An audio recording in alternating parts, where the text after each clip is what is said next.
नमस्कार, मैं ज्योति श्रीवास्तव। आप देख रहे हैं सी न्यूज भारत। समाजवादी पार्टी के राष्ट्रीय अध्यक्ष एवं उत्तर प्रदेश के पूर्व मुख्यमंत्री अखिलेश यादव दहगावा स्थित राव फार्म हाउस पहुंचे, जहां उन्होंने पूर्व राज्य मंत्री स्वर्गीय ओमकार सिंह यादव के चित्र पर पुष्पांजलि अर्पित कर उन्हें भावभीनी श्रद्धांजलि दी। इस दौरान अखिलेश यादव ने कहा कि स्वर्गीय ओमकार सिंह यादव ने समाजवादी विचारधारा को मजबूत किया और इस परिवार से क्षेत्र की जनता का विशेष लगाव रहा। उन्होंने ब्रजेश यादव को लेकर कहा कि जनता का विश्वास और सहयोग आगे भी इसी तरह बना रहेगा। मीडिया से बातचीत में अखिलेश यादव ने भाजपा सरकार पर निशाना साधते हुए कहा कि जंतर मंतर पर युवाओं के धरने के बाद अब सरकार जनता की बात सुनने लगी है। उन्होंने कहा, पहले प्रधानमंत्री सिर्फ मन की बात करते थे, अब जनता की बात भी सुननी पड़ रही है। उन्होंने ये भी कहा कि प्रधानमंत्री की जगह मंत्री प्रधान को हटाया गया, ये पीडीए की पहली जीत है। चंदा चोरी के मुद्दे और वंदे मातरम बिल को लेकर भी अखिलेश यादव ने भाजपा पर निशाना साधा। कार्यक्रम में बदायूं सांसद आदित्य यादव, विधायक हिमांशु यादव, पूर्व केंद्रीय मंत्री एवं पूर्व सांसद सलीम शेरवानी सहित समाजवादी पार्टी के कई वरिष्ठ नेता, जनप्रतिनिधि और कार्यकर्ता मौजूद रहे। को पढ़ेंगे, उनके विचारों को अपनाएंगे। ये जो एकरंगी लोग हैं कभी भी उनके विचारों पे नहीं चल सकते। अगर शायद मुख्यमंत्री जी ने विचार पढ़े होते, ये तो मुख्यमंत्री वो है जो जिन्हें हाथा नहीं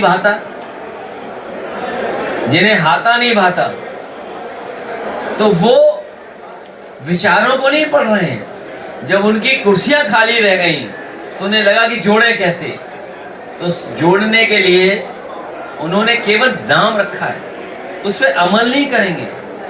कन्नौज में भी नाम बदला है, लेकिन बाबा साहब भीमराव अम्बेडकर के रास्ते पे नहीं चलेंगे। बताओ, ये अनडेमोक्रेटिक काम था कि नहीं था? लाठी चलाना, गोली चलाना, आंसू के गैस के गोले चला देना, लड़कियों के कपड़े फाड़ देना। और देखिए, जो लोग नकारात्मक राजनीति करते थे, यहाँ भी हमारे पत्रकार साथी जानते होंगे कि अगर किसी हमारे साथी ने या किसी ने भी सोशल मीडिया पे अगर एक शब्द भी लिख दिया वो सरकार के खिलाफ, तो पुलिस का डंडा आ जाता था उसके पास या मुकदमा दर्ज हो जाता था।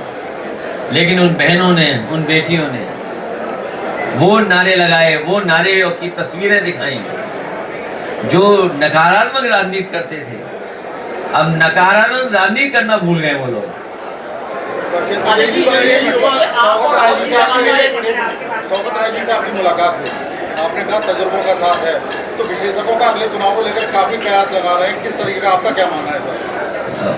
हमारे पार्टी में बहुत पढ़े लिखे लोग हैं और हमेशा अनुभव के लोगों का साथ लिया हम लोगों ने, अनुभवी लोगों का हमेशा साथ लिया है और बुजुर्गों से बहुत कुछ सीखने को है। जैसे मान लीजिए ब्रजेश जी बैठे हैं, इनके पिताजी से जुड़े हुए लोगों का या उनके साथ के लोगों का एक अलग अनुभव है, लेकिन इस पीढ़ी का काम करने का तरीका अलग है। लेकिन दोनों मिलकर के करेंगे तो जनता की सेवा ज्यादा होगी। तो अगले चुनाव को लेकर कोई तैयारी है टीएमसी के साथ? क्या हम जैसा विशेषज्ञ अपना प्रयास लगा रहे हैं साथ टीएमसी जैसे? टीएमसी देखिए, इंडिया गठबंधन में हम हैं, इंडिया गठबंधन के हिस्से हैं। दादा को मैं आज से नहीं, दादा को बहुत पहले से जानता हूँ। जब वो पहली बार चुन करके आए थे तब से मैं उनके साथ हूँ। मैं कई बार लोकसभा में उनके साथ रहा हूँ, नेताजी रहे हैं, तो एक हमारा अपना व्यक्तिगत भी उनके साथ संबंध है। बंगाल में कांग्रेस साथ नहीं थी। अरे वो छोड़ो, अब क्यों बंगाल की बात कर रहे हो? आओ यहाँ भी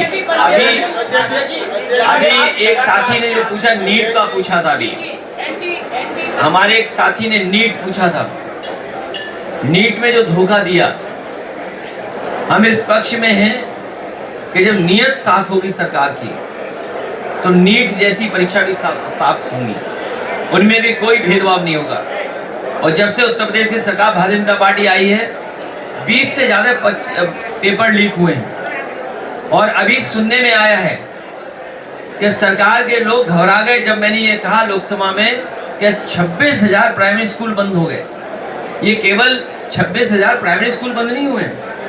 अगर प्राइमरी स्कूल बंद हुए तो ये मान लीजिए कम से कम 5 लोगों को नौकरी मिलती थी, शिक्षक या रसोई या और जो होते थे। एक प्राइमरी स्कूल में 5 लोगों को नौकरी मान लीजिए, तो 1 लाख लोगों की नौकरी छीनी सरकार ने कि नहीं छीनी। और ये आंकड़े मेरे नहीं हैं, ये सरकार के खुद आंकड़े हैं। और मैं आपसे कहता हूँ, ये बदायूं जिले में भी कम से कम 300 से ज्यादा प्राइमरी स्कूल बंद हुए होंगे मर्जर के नाम पर। आप सोचिए, कल्पना कीजिए, एक बेटी को 4 किलोमीटर 5 किलोमीटर छोटी बहन को पढ़ने जाना पड़े, कितने लोग पढ़ाने भेजेंगे? सरकार का क्या इंतजाम है? और प्राइमरी स्कूल का लक्ष्य ये था कि गांव में सबसे करीब हो, जिससे बेटियां भी पढ़ लिख जाएं। ये गरीब परिवार की बच्चों को पढ़ने नहीं देना चाहते हैं, पीडीए परिवार के लोगों को पढ़ने नहीं देना चाहते हैं। और ये केवल नीट के साथ साथ जो नौजवान शिक्षा की वजह से या अन्य नौकरी की वजह से या रोजगार की वजह से दुख और संकट में थे, सब वो दिल्ली जंतर मंतर पहुंच गए थे। मंत्री और विधायक लगातार एक लेटर जारी कर रहे हैं कि अधिकारी हमारी नहीं सुन रहे हैं, उसको आप कैसे देखते हैं कि ये इसलिए चिट्ठी जारी कर रहे हैं, इन्हें पता है 5 महीने बाद चुनाव होने जा रहा है, जनता इनकी नहीं सुनेगी, जनता इनके खिलाफ मतदान करने जा रही है। इसलिए खुद जो काम नहीं किया, इसलिए चिट्ठी लिख रहे हैं। प्रधानमंत्री का जो विरोध होने के लिए आपने जिस तरीके से आवाज उठाई, राहुल जी ने भी एक बड़ी बार प्रेस कॉन्फ्रेंस की, क्या आपको लगता है कि विपक्ष के इस पूरे मामले में मांग करना चाहिए कि जांच हो, किस तरीके से बर्बरता की गई छात्रों के लिए, और लगातार सरकार ने वापस तो लिए कहा था कि ये मजिस्ट्रेट ऑर्डर पे चला है।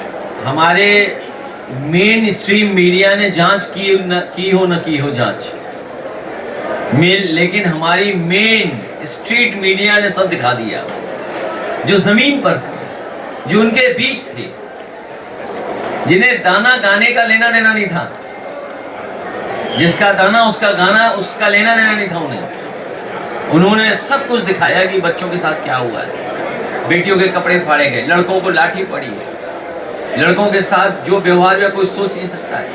लेकिन मैं बधाई देना चाहता हूं नौजवानों को कि उन्होंने किसी की परवाह नहीं की और उस आंदोलन को सफल बनाया। और बहनों ने और बेटियों ने तो कमाल इस बात का कर दिया कि इतना क्रिएटिव आंदोलन कभी नहीं देखा होगा किसी ने, जहां इन्फ्लुएंसर भी ताज्जुब करके कि देखिए नौजवान कितना क्रिएटिव है हमारा। यहाँ उन्होंने डिजाइन किया, ब्लिंकेट से प्रिंट आउट लिया और तख्ती लेकर के खड़े हो गए। शायद ये पहला ऐसा आंदोलन हुआ होगा जिसमें हो सकता है शब्द गलत हो, लेकिन भावना गलत नहीं थी। वो अपनी पीढ़ी के हिसाब से जो उनके कैंपेनिंग की जो मजाक है या जो उनकी सूझबूझ है या जो विट है वो था वो। लेकिन अब बीजेपी के लोग किसी के खिलाफ गलत प्रचार नहीं करा पाएंगे, न केवल दिल्ली में बल्कि पूरे देश में नौजवान और छात्र और नई पीढ़ी के लोग निकल करके आ गए और एक ऐसा आंदोलन छिड़ गया देश में कि सरकार को झुकना पड़ा। और वो नारा याद होगा जंतर मंतर से उन छात्र नौजवानों लगाया था, झुकती है सरकार झुकाने वाला चाहिए।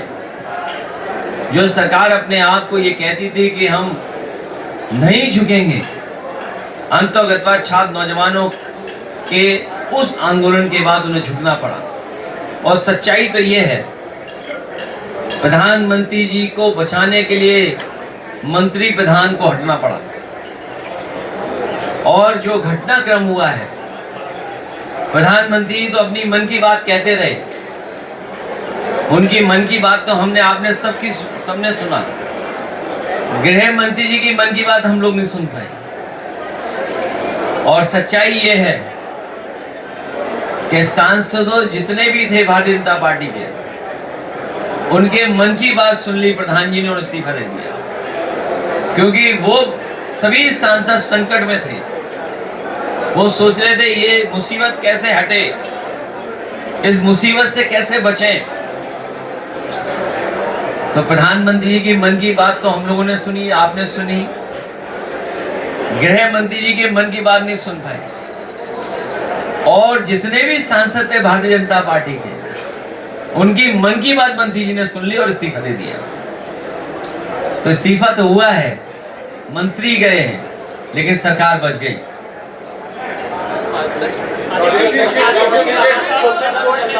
से घायल हुए छात्रों की इलाज कराने के निर्देश दिए हैं, कहा है कि उस दौरान जो भी हथियार। अब आप देखिए लोकसभा में सभी विपक्ष के लोग ये मांग कर रहे थे कि स्टेटमेंट सरकार की तरफ से आ जाए। लाठी खाने वालों को पता है किसने लाठी मारी है। जिसने लाठी खाई, आंसू गैस का मुकाबला किया, या तार वाली लाठी का मुकाबला किया, या पैलेट जो गन चली उसका मुकाबला किया, उन्हें पता है कि किसने चलाया है, लेकिन चलाने वाले नहीं बता रहे किसके इशारे पे चलाया है।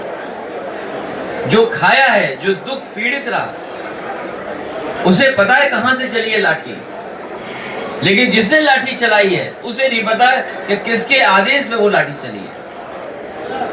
लेकिन डेमोक्रेसी में, लोकतंत्र में, जो सरकार सुनती नहीं थी, कम से कम अब सुनने लगी है, सुनने की बात करने लगी है। लेकिन अभी हमारे उत्तर प्रदेश के मुख्यमंत्री को समझ में नहीं आ रहा है, उन्हें अभी भी समझ में नहीं आ रहा है, लेकिन बनारस की रैली के बाद शायद समझ में आ गया होगा। एक लाइन में लोग बैठे थे, बाकी लाइनें खाली थी, ये तो सब कैमरे ने देखा है। देखिए, और भदोई का नाम बदल दिया गया है, कहा गया कि आप लोगों ने पहले संत रविदास नगर से भदोई किया था। हमें उम्मीद है, हमारे पत्रकार साथी ने बहुत अच्छा सवाल पूछा कि उन्होंने भदोई का नाम बदल दिया। अच्छी बात है। वो कहावत भी आपको याद होगी, मन चंगा तो कटौती में गंगा। गंगा बगल में ही है यहाँ, तो मन चंगा तो कटौती में गंगा। बदायूं से सीनू संवाददाता प्रताप ठाकुर की रिपोर्ट। श्रद्धांजलि कार्यक्रम के दौरान राजनीतिक मुद्दों पर दिए गए अखिलेश यादव के बयान एक बार फिर प्रदेश की राजनीति में चर्चा का विषय बन गए हैं। आने वाले दिनों में इन बयानों पर सियासी प्रतिक्रियाएं और तेज होने की संभावना है। खास रिपोर्ट में फिलहाल के लिए इतना ही। बने रहिए सी न्यूज़ भारत के साथ। हर खबर आपके साथ, आपके हाथ।